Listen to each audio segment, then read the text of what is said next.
Nire ustez, gaurko eskola ulertzen dudan bezala, irakaslearen eguneroko jarduerak ondoko abiapuntuak kontuan hartu behar ditu.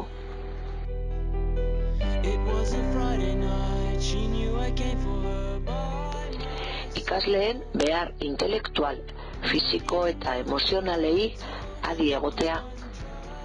Koordinazioa eta elkarlana errazteko lan giro ona mimatzea.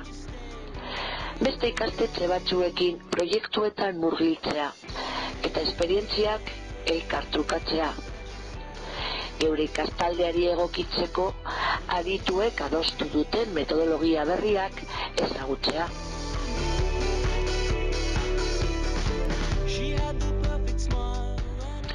Azken puntu honi buruz hausnartzeko bideo hau egin dugu.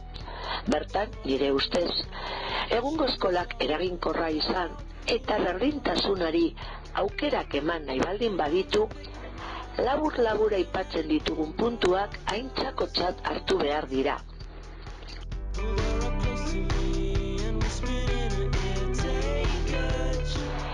Ikaskomunitateek proposatzen duten gela barruko dinamikak, talde elkareragileak, talde heterogeneoak eta irakurketa dialogikoa. Proiektuekin lanean jardun, ikasleen arretaguneak piztuz. Hezkuntza anitza, sentimenduen adieraztearen abarne. Hizkuntz proiektua, hizkuntzei tratamendu bateratuak ematen duen abantailak aprobetxatuz. Teknologia berriak eskaintzen dituzten baliabideak gelaratzea.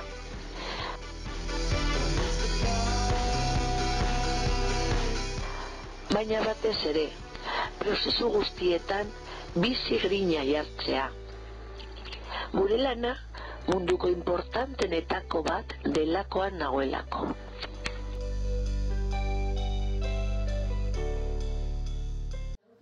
Jarraibide testuak badakizu zein ezaugarri dituen? Badakizu ezertarako balio duen? Jarraitzeko arau batzuk edo zer. Adibidez, arauak ipintzeko, zigarren mailakoa. Enteratu dira badirudi, zigarren mailakoek, basuek ingurune prestatzerakoan besteei azalpenak emoten dizkizuela. Eta gero, egin ondoren, lesson activity toolkit erabiltzen duzuela ekintza prestatzeko. Eta ideia polite ditu zaie. Ez bakarrik aldereño batek prestatzea, tresna horiekin zerbait eta aldereñoak azaltzea, haiek egitea oso erraza da. Ez, haien nahi dutena da zuek egiten duzuena. Zuek prestatu ekintza ikaskidentzat. Ordu, zuek pentsatzen duzue gai zaretela, holako gauzak egiten, dakizuena, azaltzeko gai zaretela? Bai.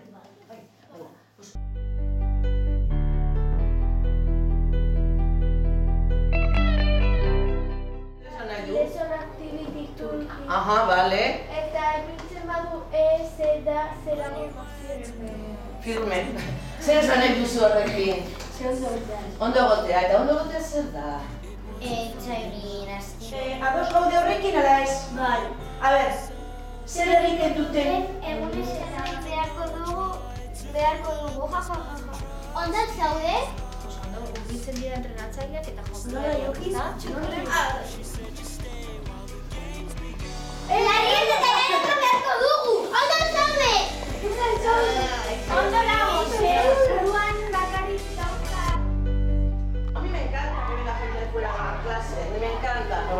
Ni beti gonbidatzen ditu batzu gauza batzuk egitera, asko. Kontatu behar diozue batzu hori atzo arratsaldean hemen zer egin genuen. A ver. Tertulia de la lógica egin zenuten?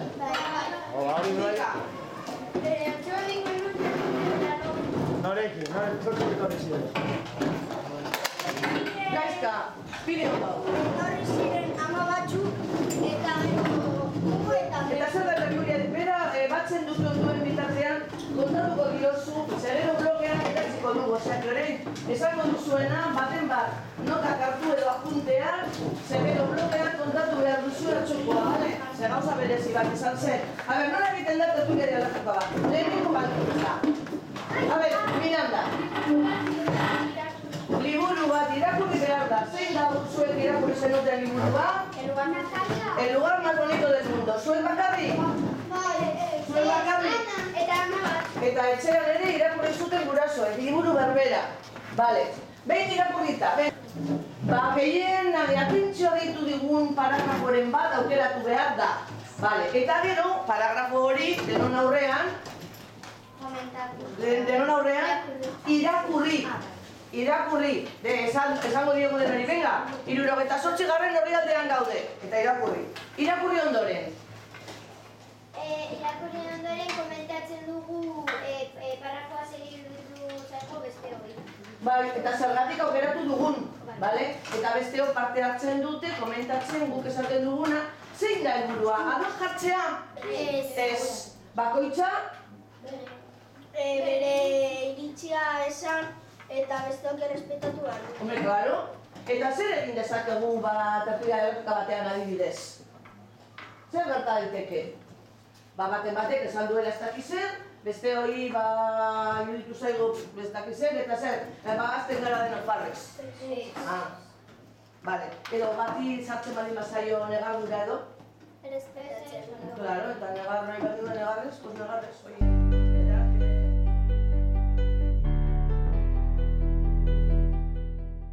Urte honetan zurekin ikasten ari gara asko eta batzen hori dago grabatzeko eta inoiz ez dugu egin hori. Eta orduan zuretzako da? Bale, posten naiz. Bale, norbaitek nahi du zerbait esan? A ber, Ane. Oso urduri eta oso emozionatuta. Emozionatuta batez ere, ezta? Natalia? Asko gustatu zai lagunei orraztea. Hombre, zu laguntzaile ona izan zara, ezta? Aitor, zu ere. Teknikari ona daukagu hemen, kontuan hartzeko, etorkizunean.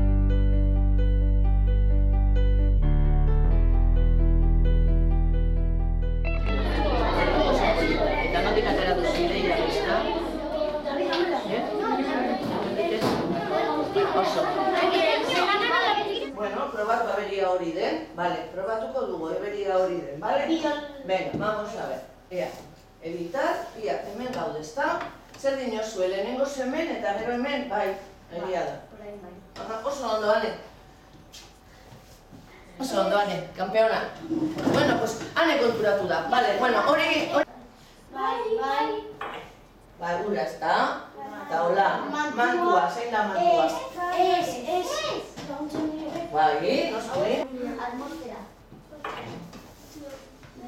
Erratazioa hori.